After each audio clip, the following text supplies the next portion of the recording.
نحمده ونصلي ونسلم على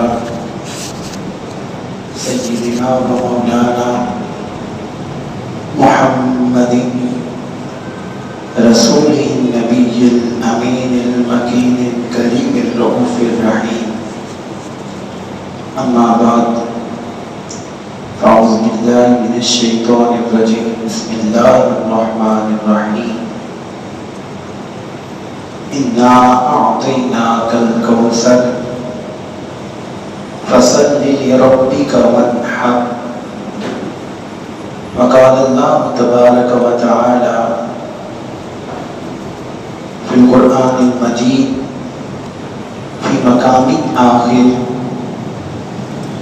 قل إن صلاتي ونسكي ومحياي ومماتي لله رب العالمين.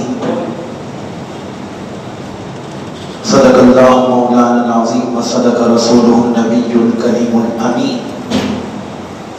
إن الله وملائكته يصلون على النبي يا أيها الذين آمنوا صلوا عليه وسلموا تسليما. محبت کے ساتھ، ذوق و شوق کے ساتھ درود کی پاک بارگاہ میں اس کی حمد، اس کی تعریف و توصیف اور اس کے پیارے محبوب کریم رؤوف الرحیم رحمت للعالمین احمد مجتبی محمد مصطفیٰ صلی اللہ علیہ وسلم کی پاک بارگاہ میں بڑی عقیدت اور محبت اور چاہت کے ساتھ عقیدت و محبت کے پھول نچھاور کیے اللہ رب العزت کی پاک بارگاہ میں دعا کرتے ہیں کہ رب کائنات آج کی ہم سب کی اس حاضری کو اپنی پاک بارگاہ میں قبول و منظور فرمائیں۔ اللہ رب العزت اس مبارک دن کا صدقہ، اس مبارک مہینے کا صدقہ، ان مبارک گھڑیوں اور لمحات کا صدقہ رب کائنات ہمارے والدین کی، جملہ تمام مسلمانوں کی بے حد و بے حساب بخشش و مغفرت فرمائے، اور جتنے بھی مسلمان گھروں میں، ہسپتالوں میں بیمار ہیں اللہ تبارک و تعالیٰ بیمار کربلا کا صدقہ سب کو شفائے کاملہ اجر عطا فرمائے۔ حاضرین محترم، یہ مہینہ ماہ ذوالحجہ کا مہینہ ہے اور یہ اسلامی مہینوں میں سے آخری مہینہ۔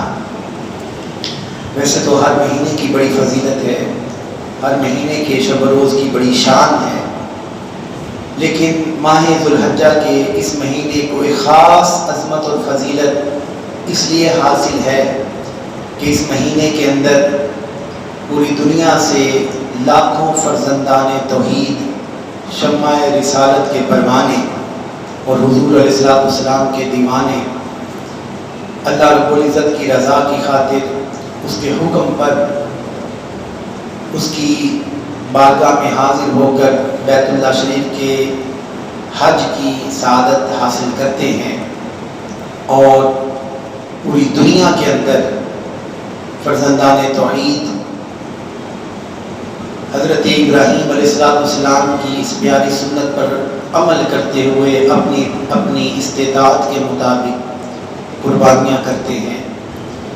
تو اللہ رب العزت کی بارگاہ میں دعا کرتے ہیں کہ رب کائنات جو حجاج کرام اس وقت حج کی سعادت حاصل کرنے پر گرے ہوئے ہیں، اللہ پاک ان کی حاضری کو اپنی بارگاہ میں قبول فرمائے، ان کے لیے حج کے سفر میں آسانیاں پیدا فرمائے، اور جو نہیں گئے اللہ پاک انہیں آئندہ آنے والے سال میں توفیق عطا فرمائے، اور پوری دنیا کے اندر جو قربانیاں کریں گے اپنی استطاعت کے مطابق اللہ کے حضور اس عبادت کو پیش کریں گے، رب کائنات ان کے لیے بھی آسانیاں پیدا فرمائے۔ حاضرین محترم، اللہ رب العزت کا بے پایا لطف و کرم ہے کہ اس رب کائنات نے ہمیں اپنے پیارے محبوب کا امتی بنایا۔ انسان یہ بھی اللہ کی مخلوق جانور یہ بھی اللہ کی مخلوق، پرندے بھی اللہ کی مخلوق، سمندروں میں مچھلیاں وہ بھی اللہ کی مخلوق، حشرات الارض حتیٰ کہ جن اور انسان یہ بھی اللہ کی مخلوق. لیکن تمام مخلوقات میں سب سے اعلیٰ اور سب سے افضل اللہ رب العزت نے حضرت انسان کو بنایا. اور انسانوں کے اندر بھی اللہ رب العزت نے یہ فضیلت رکھی. شرف انسانیت تو سارے انسانوں پر ہے کہ جس میں مسلمان بھی ہیں، کافر بھی ہیں، یہودی بھی ہیں، عیسائی بھی ہیں. ہے تو یہ بھی انسان، ان کو بھی فضیلت دی ہے. کافروں کو، یہودیوں کو، مشرکوں کو جو اللہ کو نہیں مانتے، اللہ نے ان پر بھی احسان کیا کہ انہیں انسان بنایا. اگر وہ چاہتا تو ان کو جانور بھی بنا سکتا تھا، کیڑا مکوڑا بھی بنا سکتا تھا، کسی اور مخلوق کے اندر بھی. تو شرف انسانیت کے اندر سارے لوگ ہیں، مسلمان بھی ہیں، کافر بھی ہیں، یہودی بھی ہیں، عیسائی بھی ہیں.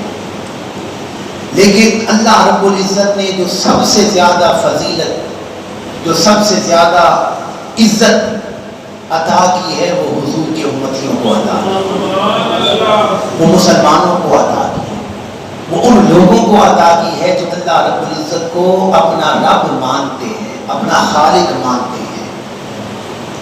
تو اللہ رب العزت نے تمام مخلوقات میں انسانوں کو فضیلت دی، اور پھر انسانوں میں سب سے بڑھ کر اللہ رب العزت نے مسلمانوں کو فضیلت دی. اور اللہ رب العزت کا اس نعمت پر جتنا بھی شکر ادا کریں کم ہے کہ رب کائنات نے ہمیں دنیا میں اگر بھیجا ہے تو اپنے محبوب کا امتی بنا کر بھیجا. اپنے محبوب کا، کیا یہ اللہ رب العزت کا کرم کم ہے ہم پر؟ ہمیں کسی ایسے گھرانے میں پیدا نہیں کیا جو اللہ کے دشمن کا گھرانہ ہو. ہمیں کسی ایسے گھرانے میں پیدا نہیں کیا جو کفر کرتے ہوں، جو شرک کرتے ہوں، جو اللہ کے دشمن ہوں. اللہ کا بے پناہ کرم ہے ہم پر، اس کی نعمتیں، اس کا کرم، اس کا فضل، اس کی عطائیں ہر لمحہ ہمارے اوپر. وہ ساری ایک طرف صرف اس بات پر ہی ہم توجہ کریں کہ حضور کا امتی بنا کر بھیجا ہے تو یہی کرم ہمارے اوپر بہت بڑا کرم ہے. حضور کا امتی ہو جانا یہ بہت بڑا کرم ہے. اور پھر رب کائنات نے ہمیں انسان بنا کر، آقا کا امتی بنا کر، پھر ہمارے اوپر اپنی رحمتوں کو بھی عطا کیا، اپنے فضل سے بھی مالا مال کیا، اپنی برکتوں اور اپنے کرم اور اپنے فضل اور اپنی عطاؤں سے مالا مال کیا. ہر وہ نعمت ہمیں عطا فرمائی جس کی ہمیں ضرورت ہے، جس کی ہمیں ضرورت ہے. ہر نعمت سے رب کائنات نے ہمیں نوازا. جزاک اللہ. اللہ تعالیٰ آپ سب کی محبتوں کو بھی سلامت رکھے. تو حاضرین محترم، جب رب کائنات نے ساری نعمتوں سے نوازا اور اپنا کرم کر دیا، کہ رب کائنات نے فرمایا یا ایھا الناس اعبدوا ربکم الذی خلقکم، اے لوگو تم اپنے رب کی عبادت کرو. یہ ساری نعمتیں میں نے تمہیں دی ہیں، اپنا کرم کیا ہے، اپنا فضل کیا. اس نعمت پر، اس کرم پر، اس فضل پر اے لوگوں میری عبادت کرو. یا ایھا الناس اعبدوا، اے لوگوں میری عبادت کرو. خلقکم، جس نے تمہیں پیدا کیا، والذین من قبلکم، تمہیں بھی پیدا کیا، تمہارے آباء و اجداد کو بھی پیدا کیا. تم سے جو پہلے آئے جتنے بھی مسلمان، ان کو بھی رب کائنات نے پیدا کیا. اس لیے میری عبادت کرو لعلکم تتقون، تاکہ تمہیں میں اپنا تقوی عطا کروں، تمہیں تقوی و طہارت کی دولت نصیب ہو. تو حاضرین محترم، رب کائنات نے اپنا کرم کیا. مختصر کر رہا ہوں، بڑی گفتگو ہو سکتی ہے اس پر. اتنا کرم کیا، اتنا فضل کیا کہ ہر لمحہ بندہ اس رب کائنات کا محتاج ہے.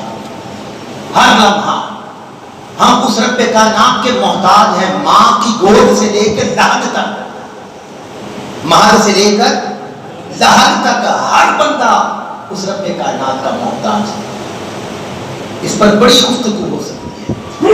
اور لحد سے لے کے ماں باپ حشر تک بھی رب کائنات جو ہے وہ بندے پر اپنا کرم کرتا ہے. بندہ اس کا محتاج ہے. اگر وہ رب کائنات ہمیں یہ آنکھیں نہ دیتا تو یہ آنکھیں کیا ہیں؟ ہماری ضرورت ہے. ہم آنکھوں کے محتاج ہیں, ہم ہاتھوں کے محتاج ہیں, ہم بولنے کے محتاج ہیں, ہم سننے کے محتاج ہیں, ہم چلنے کے محتاج ہیں. اگر رب کائنات یہ نعمتیں نہ دیتا تو اندازہ کریں کہ کتنی زندگی مشکل ہو جاتی. یہ نعمتیں ہاتھ کتنی بڑی نعمت ہے, ان سے پوچھے جن کے ہاتھ نہیں. یہ ٹانگیں جن سے ہم چلتے ہیں یہ اتنی بڑی نعمت ہے, ان سے پوچھے جن کی ٹانگیں نہیں. تو ہر لمحہ جب بندہ پیدا ہوتا ہے بچہ, وہ اس وقت سے لے کے قبر تک وہ اللہ رب العزت کا محتاج ہے. اور قبر میں پہنچنے کے بعد بھی محتاجی ہے, حشر تک محتاجی ہے.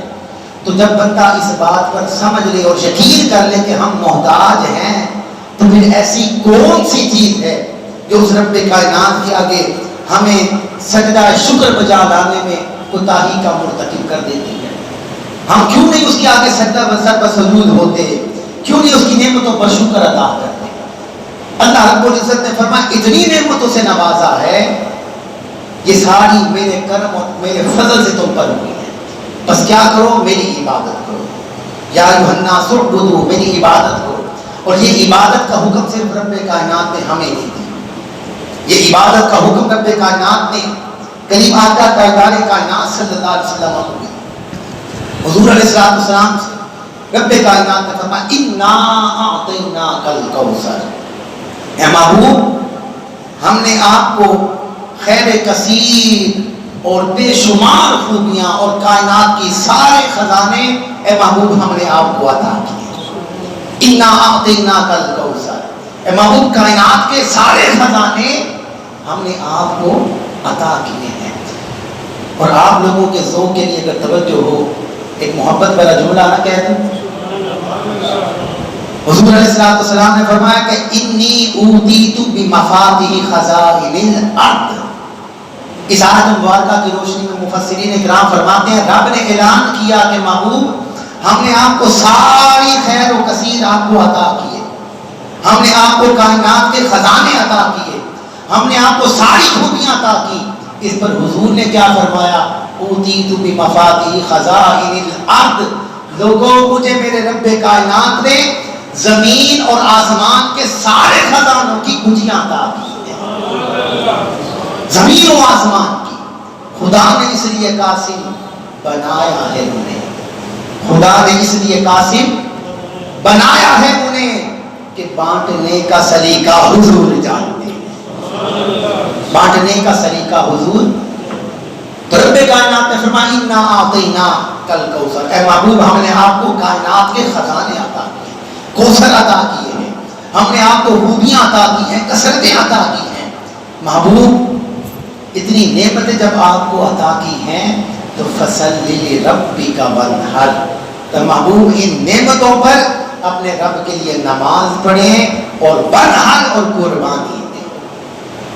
تو حاضرین محترم, جب رب کائنات نے اپنی نعمتوں کا ذکر کیا, ساتھ بندے کو یہ بھی تلقین کی کہ اے میرے بندے یہ جو تجھے نعمتیں عطا کی ہیں میں نے اپنے فضل سے اپنے کرم سے کی ہیں.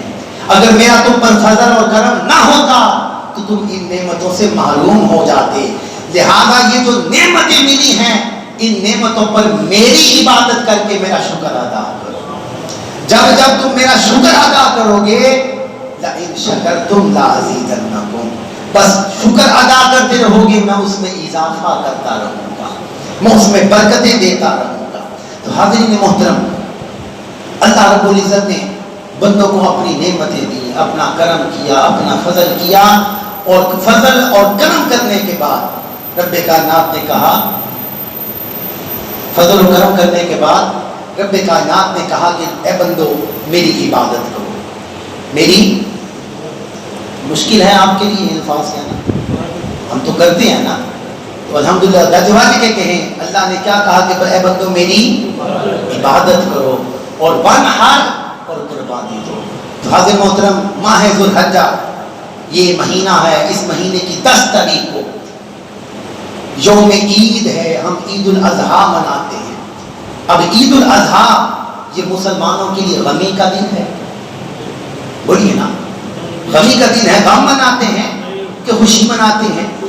خوشی مناتے ہیں، پورا عالم اسلام خوش ہوتا ہے، عید کا دن ہے۔ اور اللہ رب العزت کی طرف سے وہ دن جو ہے وہ مسلمانوں کے لیے دعوت کا دن ہے، وہ اللہ کی طرف سے مسلمانوں کے لیے دعوت کا دن ہے، اتنا بڑا دن ہے۔ اللہ رب العزت نے فرمایا کہ اے بندو، جب تمہیں کوئی خوشی مل جائے تو پھر خاص طور پر میری عبادت کرو۔ علماء کرام فرماتے ہیں فَصَلِّ لِرَبِّكَ وَانْحَرْ، یوم العید کے دن، عید الاضحیٰ کے دن بطور خاص یہ 2 کام کرنے کا رب کائنات نے حکم دیا ہے۔ ہم عید کے دن نماز بھی پڑھتے ہیں عید کی اور قربانی بھی کرتے ہیں، تو اللہ کے اس حکم پر ہر بندہ یہ عمل کرتا ہے۔ فَصَلِّ لِرَبِّكَ وَانْحَرْ، اے میرے بندو نماز بھی پڑھو اور قربانی بھی دو۔ تو ہر بندہ عید کے دن یہ عمل کرتا ہے۔ اب دیکھیں، ایک تو نماز کا حکم دیا اور ایک قربانی کا۔ اب اس 2 عملوں کے اندر آپ دیکھیں کہ راز کیا ہے، حقیقت کیا ہے۔ رب نے فرمایا کہ ایک عبادت کا جو عمل ہے وہ براہ راست میرے ساتھ ہے، ایک عبادت کا تعلق میری ذات کے ساتھ ہے۔ نماز تم پڑھو گے، قیام کرو گے، رکوع کرو گے، سجود کرو گے، وہ سجدہ میری ذات کو ہوگا۔ قیام کرو گے وہ میری ذات کے لیے ہوگا، رکوع کرو گے میری ذات کے لیے ہوگا۔ اس عبادت کا تعلق براہ راست میرے ساتھ ہے۔ اور دوسری قربانی کا عمل، فرمایا کہ اس کا تعلق بھی میرے ساتھ ہے، جو قربانی کرو گے وہ بھی میری رضا کے لیے کرو گے، لیکن ایک نسبت جو ہے وہ اس کو میں نے بندوں کے ساتھ جوڑ دیا ہے، ایک نسبت کے حوالے سے اس عمل کو بندوں کے ساتھ جوڑ دیا ہے۔ جب تم قربانی کا جانور ذبح کرو گے تو میری رضا کی خاطر، لیکن اس قربانی کا گوشت میرے تک تو نہیں پہنچے گا، وہ گوشت کیا کرو گے، تم کھا جاؤ گے، اور اس گوشت کا حصہ کرو گے، اپنے رشتہ داروں میں تقسیم کرو گے، غریب لوگوں میں تقسیم کرو گے۔ فرمایا ایک نسبت اور ایک تعلق لوگوں کے ساتھ جوڑ دیا۔ فرمایا ایک عبادت کرو گے تو اس کا اجر اور اس عبادت کے اندر جو حکمت اور راز اور تعلق ہے وہ میری ذات کے ساتھ نسبت ہے۔ اگر نماز پڑھو گے تو حقوق اللہ ادا کرو گے، اور اگر قربانی کرو گے تو حقوق اللہ کے ساتھ حقوق العباد بھی ادا کرو گے۔ فرمایا جب دونوں عمل مل جائیں گے تو تمہیں میرا قرب نصیب ہو جائے گا، تمہیں میرا قرب نصیب ہو جائے گا۔ یہ علمی بات تھی، آپ کو یقیناً سمجھ آ گئی ہوگی۔ تو حاضر محترم، ہر عمل کوئی چھوٹا ہے یا بڑا ہے، اللہ کا قرب پانے کا ذریعہ ہے، چاہے چھوٹا عمل ہو یا بڑا عمل، اللہ کی رضا کی خاطر بندے کو کرنا چاہیے۔ تو رب کائنات نے بطور خاص حکم دیا فَصَلِّ لِرَبِّكَ وَانْحَرْ، اور ہر بندہ 10 ذوالحجہ کو یوم عید کے موقع پر نماز عید بھی ادا کرتا ہے اور قربانی بھی کرتا ہے۔ تو اللہ رب العزت نے ہمیں حکم دیا کہ جب تمہیں نعمتیں مل جائیں، جب تم پر کرم ہو جائے، جب تمہیں خوشیاں مل جائیں تو میری عبادت کو بھولنا نہیں، مجھے یاد رکھنا۔ تو اس دن بندہ نماز پڑھ کے بھی اپنے رب کو یاد رکھتا ہے، اور وانحر اور قربانی دے کر بھی اپنے رب کو یاد رکھتا ہے۔ تو حضرت محترم، قربانی یہ اللہ رب العزت کا بڑا پسندیدہ عمل ہے، اللہ رب العزت کو بڑا محبوب عمل ہے۔ اللہ رب العزت ایسے بندے کو بڑا ہی پسند کرتا ہے اور بڑا ہی محبوب رکھتا ہے جو اللہ کی رضا کی خاطر، خوشی ہو یا غمی ہو، ہر موقع پر اللہ کو یاد رکھتا ہے اور اللہ کے حکم کے مطابق اس کی نماز بھی پڑھتا ہے، عبادت بھی کرتا ہے اور قربانی بھی دیتا ہے۔ جو یہ عمل کرتا ہے اللہ کو ایسے بندے سے بڑی محبت ہے۔ تو حاضرین محترم، یہ ماہ ذوالحجہ کا مہینہ ہے، اس کی 10 تاریخ کو ہر بندہ اپنی استطاعت کے مطابق اپنے قربانی کے جانور اس رب کی رضا کی خاطر ذبح کریں گے اور اپنی عبادت اس رب کے حضور پیش کریں گے، اور رب کائنات انہیں اجر عطا کرتا ہے۔ وہ دن بہت بڑا دن ہے، یوم الحج کا اور یوم عرفہ کا، اور پھر قربانی کا دن اس سے بھی بڑا دن ہے۔ کریمہ کا تاجدار کائنات صلی اللہ علیہ وسلم نے فرمایا کہ اس دن بندہ اور بہت سے نیک اعمال کرتا ہے، نمازیں بھی پڑھتا ہے، اس کے علاوہ قربانی بھی کرتا ہے، ذکر اذکار بھی کر سکتا ہے، قرآن پاک کی تلاوت بھی کر سکتا ہے، صدقہ و خیرات بھی کر سکتا ہے، سارے نیک اعمال ہیں۔ لیکن حضور علیہ الصلوۃ والسلام نے فرمایا کہ 10 ذی الحج کو اللہ کی رضا کی خاطر کسی جانور کا خون بہانا، یہ عمل اللہ رب العزت کو تمام اعمال سے زیادہ پسندیدہ ہے۔ 10 ذی الحج کو جانور کا خون بہانا، باقی اور دیگر نیک اعمال ہیں، حضور نے فرمایا سب سے بڑھ کر جو اللہ کا پسندیدہ عمل ہے اس دن وہ جانور کا خون بہانا ہے۔ وہ کیا ہے؟ یہ جانور کا خون بہانا ہے، اللہ کو بڑا یہ پسندیدہ عمل ہے۔ تو حاضرین محترم، خوش دلی کے ساتھ بندے کو چاہیے کہ وہ اللہ کی رضا حاصل کرنے کی، اللہ کا قرب پانے کے لیے خوش دلی کے ساتھ، جس کو استطاعت ہے، جس کو توفیق ہے، وہ اللہ کی رضا کی خاطر اس کے حضور اپنی قربانی پیش کرے۔ اور کریمہ کا تاجدار کائنات صلی اللہ علیہ وسلم نے، جس سے میں نے پہلے عرض کیا کہ جو اللہ کی رضا کی خاطر قربانی کرتا ہے یہ عمل اللہ کو بڑا پسند ہے۔ جو جانور ذبح کرتا ہے اللہ رب العزت کو اس بندے سے محبت ہوتی ہے، اور صرف اللہ کو ہی محبت نہیں ہوتی، اللہ کے محبوب کو بھی محبت ہوتی ہے، اور صرف اللہ کے محبوب کو ہی نہیں، اللہ کے سارے بندوں کو اس بندے سے محبت ہوتی ہے جو اللہ کی رضا کی خاطر قربانی پیش کرتا ہے۔ اب ایک حدیث پاک کریمہ کا تاجدار کائنات صلی اللہ علیہ وسلم کی سنیں۔ نبی کریم صلی اللہ علیہ وسلم نے فرمایا، تھوڑی سی کھڑکیاں کھول دو، یہ والی جو ہے ذرا کہتے سبحان اللہ، اور باوازی بلند کے نا سبحان اللہ۔ آپ کو گرمی تو نہیں لگ رہی؟ اللہ کا ذکر سن رہے ہیں تو خوش ہو کر سننا چاہیے۔ اب کریمہ کا تاجدار کائنات صلی اللہ علیہ وسلم کی حدیث پاک کہ حضور علیہ السلام نے فرمایا کہ جو صاحب استطاعت ہے، جو صاحب نصاب ہے، جس کے پاس مال و دولت ہے، حضور علیہ السلام نے فرمایا کہ اللہ رب العزت نے اپنا کرم کیا، اپنا فضل کیا، اسے صاحب استطاعت بھی بنایا اور صاحب نصاب بھی بنایا، اور اس کے پاس مال و دولت بھی ہے، اس کے باوجود اگر وہ قربانی نہیں کرتا، اس کے باوجود وہ قربانی نہیں کرتا، تو کریمہ کا تاجدار کائنات صلی اللہ علیہ وسلم نے فرمایا کہ اسے بندے کو کوئی ضرورت نہیں، اسے مشقت کرنے کی کوئی ضرورت نہیں کہ وہ عید والے دن اچھے کپڑے پہنے اور پاک صاف ہو کر عیدگاہ میں آ کر نمازیوں کے ساتھ نماز پڑھے، اسے کوئی ضرورت نہیں۔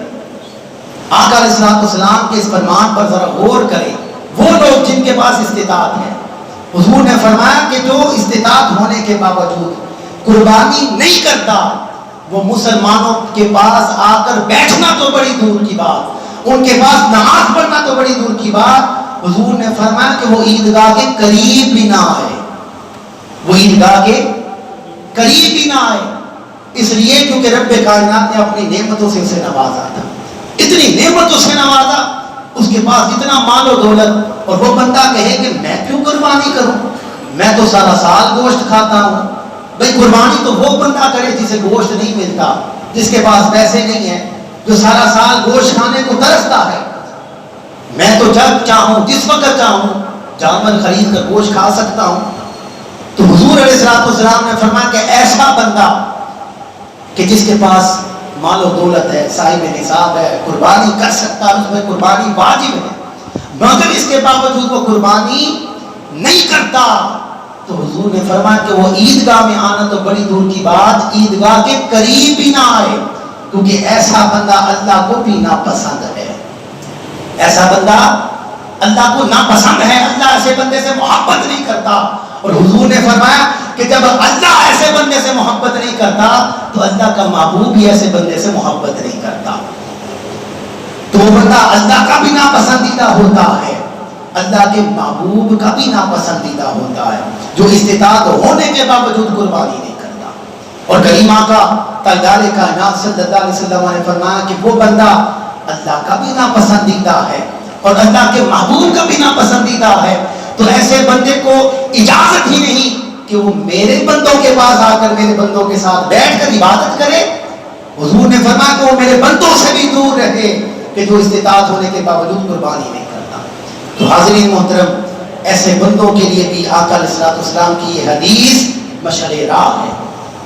حضور علیہ الصلوۃ والسلام نے ایسے بندے کو اتنی بڑی جو ہے وہ حدیث پاک اس بندے کے لیے ہے کہ اس بندے کو غور و فکر کرنا چاہیے کہ یہ عمل کرنے سے اللہ بھی اس بندے سے راضی ہوتا ہے، اللہ کا محبوب بھی راضی ہوتا ہے اور اللہ کے بندے بھی خوش ہوتے ہیں۔ رب کہتا ہے کہ یہ بندہ جس کو میں نے دولت سے نوازا، استطاعت سے نوازا، اس نے میری رضا کی خاطر دولت کی پرواہ نہیں کی، اس نے میرے حکم پر عمل کرتے ہوئے قربانی کی ہے، رب خوش ہوتا ہے، اس کے فرشتے بھی خوش ہوتے ہیں۔ آقا علیہ الصلوۃ والسلام امت خضرا میں اپنے امتی کا عمل دیکھ کر خوش ہوتے ہیں۔ حدیث پاک میں ہے ہمارا ہر عمل حضور کی بارگاہ میں پیش کیا جاتا ہے، اور جب حضور کی بارگاہ میں ہمارے اعمال پیش کیے جاتے ہیں پیر والے دن اور جمعرات والے دن، جب ہمارے اعمال حضور کی بارگاہ میں پیش کیے جاتے ہیں، حضور اپنے امتیوں کے اعمال دے کر خوش ہوتے ہیں۔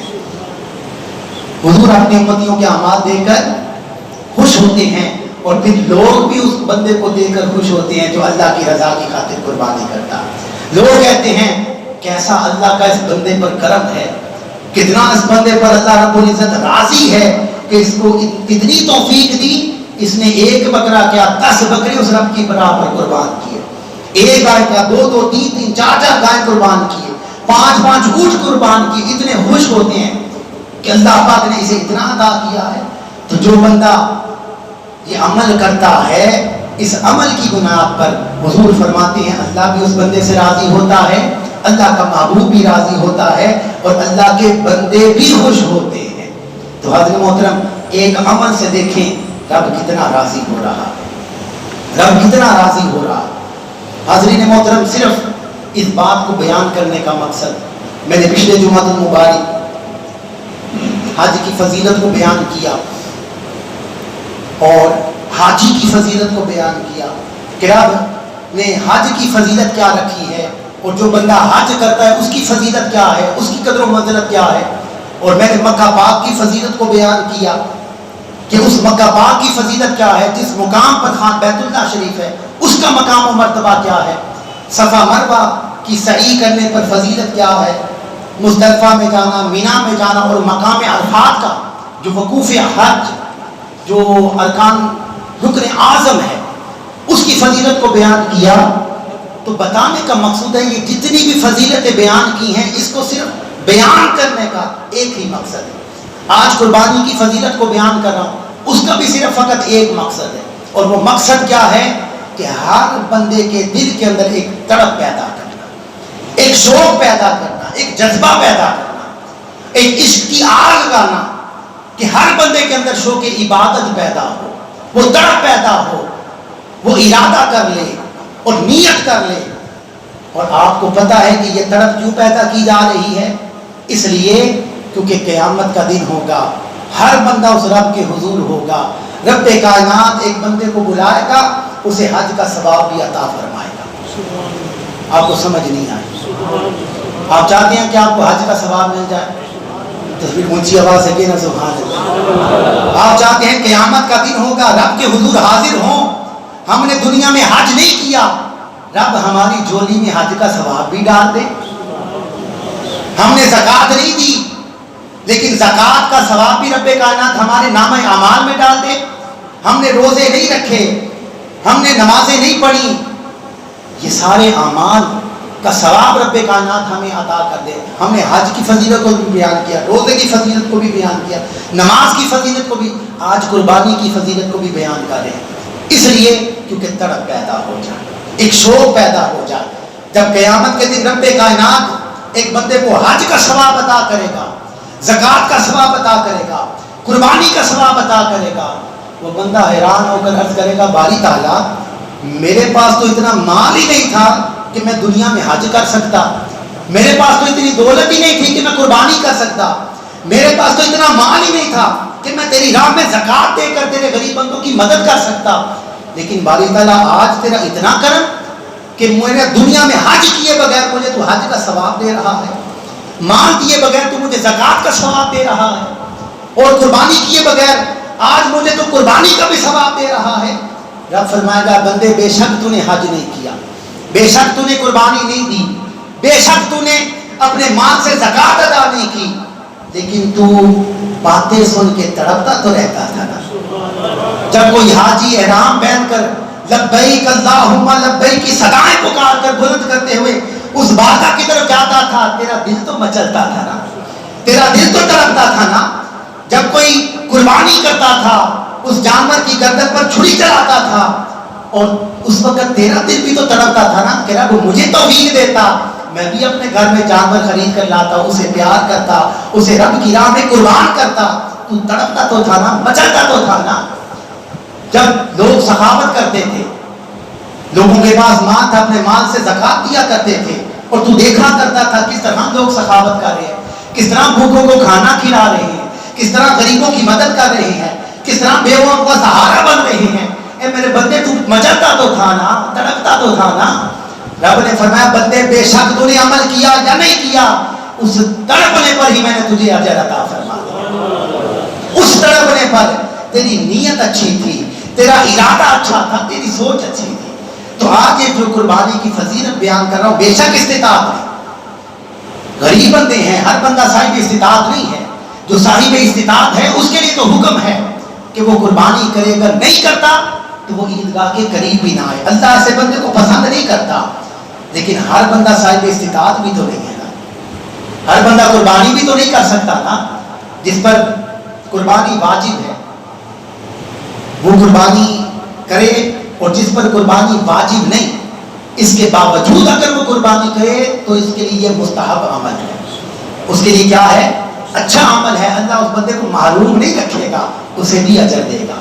اس پر قربانی واجب نہیں تھی، اس نے کوئی لاکھوں اور کروڑوں روپے کے قربانی نہیں کی، اس نے صرف ایک گائے کے اندر 20-25 ہزار حصہ ڈال دیا اور رب کی بارگاہ میں یہ عمل پیش کر دیا، رب اس بندے کو بھی اجر عطا فرمائے۔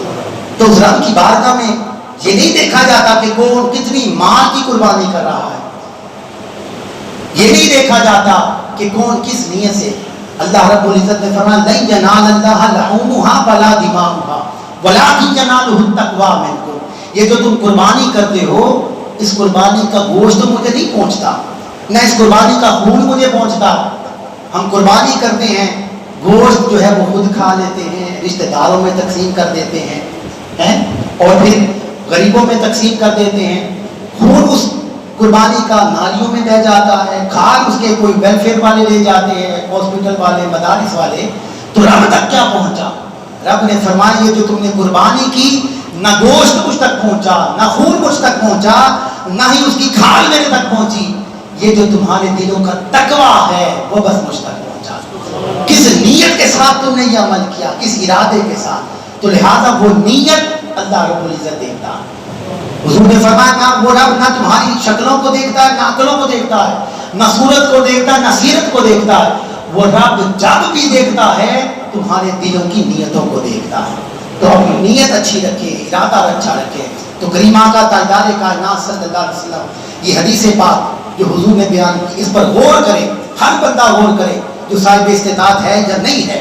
حضور نے فرمایا کہ اللہ رب العزت ایسے بندے کو ناپسند کرتا ہے جو استطاعت ہونے کے باوجود قربانی نہیں کرتا۔ اب پھر کریم آقا تاجدار کائنات صلی اللہ علیہ وسلم کی مزید لجپالی آپ کو نہ بیان کروں۔ ایسے لوگوں کی حضور علیہ السلام نے لجپالی فرمائی کہ جن کے پاس کوئی مال بھی نہیں، جو قربانی نہیں کر سکتے، حضور علیہ السلام نے ایسے بندوں کو بھی محروم نہیں رکھا، ایسے بندوں کو بھی اجر سے محروم کہ کل قیامت کے دن وہ یہ عرض نہ کرے کہ یا رسول اللہ صلی اللہ علیہ وسلم، حضور ہم بھی آپ کے امتی تھے، ہمارے پاس استطاعت نہیں تھی کہ ہم بھی قربانی کر سکتے۔ تو کریم آقا تاجدار کائنات صلی اللہ علیہ وسلم نے فرمایا، ایک شخص آیا عرض کرنے لگا یا رسول اللہ میرا بھی بڑا دل کرتا ہے میں قربانی دوں، میرے پاس مال نہیں ہے، لوگ قربانی دیتے ہیں، اللہ کے حضور اپنی عبادت پیش کرتے ہیں، میرا بھی یہ دل چاہتا ہے کہ یا رسول اللہ میں بھی قربانی پیش کروں، لیکن میرے پاس مال نہیں۔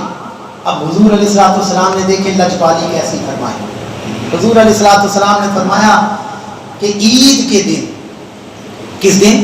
عید کے دن حضور علیہ السلام نے فرمایا کہ جس کے پاس استطاعت نہیں ہے، جو صاحب نصاب نہیں ہے، جو جس پر قربانی واجب نہیں ہے، حضور نے فرمایا کہ وہ بندہ عید کے دن اچھا لباس پہن کر، خوشبو لگا کر، عیدگاہ کی طرف قدم اٹھا کر ان لوگوں کے ساتھ بیٹھ کر اللہ کی عبادت کرے کہ جو صاحب استطاعت ہیں، جو صاحب نصاب ہیں، ان کے ساتھ بیٹھ کر دعا کرے ہاتھ اٹھا کر، اور نماز فارغ ہونے کے بعد جب وہ اپنے گھر میں آ جائے، صاحب استطاعت والے اپنے جانور کی گردن پر چھری چلائے، اور جس کے پاس استطاعت نہیں وہ کیا کرے؟ حضور علیہ السلام نے فرمایا کہ وہ اپنے بال کٹوائے، اپنے ناخن ترشوائے، اپنی مونچھیں ترشوائے اور زیر ناف بال صاف کرے۔ حضور علیہ السلام نے فرمایا کہ وہ بندہ یہ عمل کرے، کون سا؟ یہ بال کٹوانے والا اور ناخن ترشوانے والا، حضور نے فرمایا یہ عمل کرے، جتنا ثواب رب کائنات قربانی کرنے والے کو دے گا اتنا ہی ثواب اس عمل کرنے والے کو دے گا۔ یہ حضور کی لجپالی ہے۔ ایک طرف بندے نے لاکھوں روپے کی قربانی کی اور دوسری طرف بندے نے کیا عمل کیا؟ آقا علیہ السلام کے حکم پر یہ عمل کیا کہ بال کٹوائے اور ناخن ترشوائے اور زیر ناف بال صاف کیے اور پھر مونچھیں ترشوائیں، یہ عمل کیا۔ حضور نے فرمایا کہ جتنا قربانی کرنے والے کو اجر ملتا ہے اتنا ہی یہ عمل کرنے والے کو اجر ملتا ہے۔ تو اس لیے حکم ہے کہ جب 10 ذی الحج کا چاند نظر آ جائے اس کے بعد حکم ہے کہ بال نہ کاٹیں، ناخن نہ کاٹیں۔ یعنی یہ فرض تو نہیں ہے، نہ واجب ہے، لیکن یہ احسن عمل ہے۔ اس عمل کو برقرار رکھنے کا ایک مقصد، حکم دینے کا ایک مقصد یہ ہے کہ حجاج کرام سے ان لوگوں کو بھی نسبت ہو جائے کہ حج کی حالت میں، احرام کی حالت میں حجاج کرام نہ تو بال کاٹ سکتے ہیں نہ ہی ناخن، کیوں؟ پابندیاں ہوتی ہیں۔ تو حضور نے فرمایا کہ وہ رنگ جو حاجیوں پر ہوتا ہے یہ رنگ ان پر بھی چڑھ جائے، انہیں بھی کچھ فیض اور کچھ برکتیں مل جائیں۔ تو حاضرین محترم، دامن وقت میں گنجائش بہت کم ہے، لیکن عرض یہ ہے کہ حج کی بڑی فضیلت ہے اور قربانی کی بھی بڑی فضیلت ہے۔ اللہ پاک نے ہمیں اگر توفیق اس سال نہیں دی تو آئندہ سال ہمیں توفیق عطا فرما دے گا۔ اگر قربانی کی توفیق نہیں ہے تو اللہ رب العزت کی بارگاہ میں دعا کریں، ایک تڑپ تو پیدا کریں، کیا پتہ آئندہ سال قربانی کی توفیق بھی مل جائے اور ساتھ حج کی توفیق بھی مل جائے۔ تو حاضرین محترم، یہ اعمال ایسے ہیں کہ یہ اللہ کے بڑے پسندیدہ عمل ہیں۔ قربانی یہ نیکی کمانے کا ذریعہ ہے۔ آپ اگر کہیں کہ جناب میں اپنی نیند قربان نہیں کرتا تو میں فجر کی نماز پڑھ سکتا ہوں؟ اگر فجر کی نماز پڑھ کے نیکی کمانی ہے تو اس کے لیے قربانی دینی پڑے گی۔ کس بات کی؟ اپنی نیند کی۔ مال خرچ کیے بغیر آپ زکوٰۃ کا ثواب حاصل کر سکتے ہیں؟ نہیں۔ زکوٰۃ کا ثواب حاصل کرنے کے لیے مال کی قربانی دینی پڑتی ہے۔ تو حاضر مطلب یہ ہر عمل کے لیے کوئی نہ کوئی قربانی رکھی ہے، اور یہ قربانی اللہ کی پسندیدہ عمل ہے۔ خود رب کائنات نے حکم دیا اور آقا علیہ السلام نے بھی اسے پسند فرمایا۔ اور پھر آخر میں ایام تشریق کے حوالے سے میں کچھ باتیں عرض کر دوں کہ ایام تشریق یہ 5 دن ہیں، یہ اللہ کی کبریائی بیان کرنے کے ایام ہیں۔ ہر بندہ اللہ اکبر کی صدائیں بلند کرتا ہے۔ تو یہ ایام تشریق، یہ 9 ذی الحج صبح فجر کی نماز کے بعد 9 ذی الحج سے لے کے 9، 10، 11، 12 اور 13، 5 دن۔ کتنے دن؟ 5 دن۔ 5ویں دن کی عصر کی نماز تک ہر نماز کے بعد بلند آواز سے ایک مرتبہ پڑھنا اللہ اکبر لا الہ الا اللہ واللہ اکبر اللہ اکبر وللہ الحمد۔ ایک مرتبہ پڑھنا واجب ہے اور 3 مرتبہ پڑھنا افضل ہے۔ اگر آپ سارے مل کر ایک مرتبہ پڑھ لیں، اللہ کی کبریائی بیان کر دیں تو اللہ کتنا خوش ہوگا، وہ الفاظ بھی یاد ہو جائیں گے۔ پڑھیے اللہ اکبر لا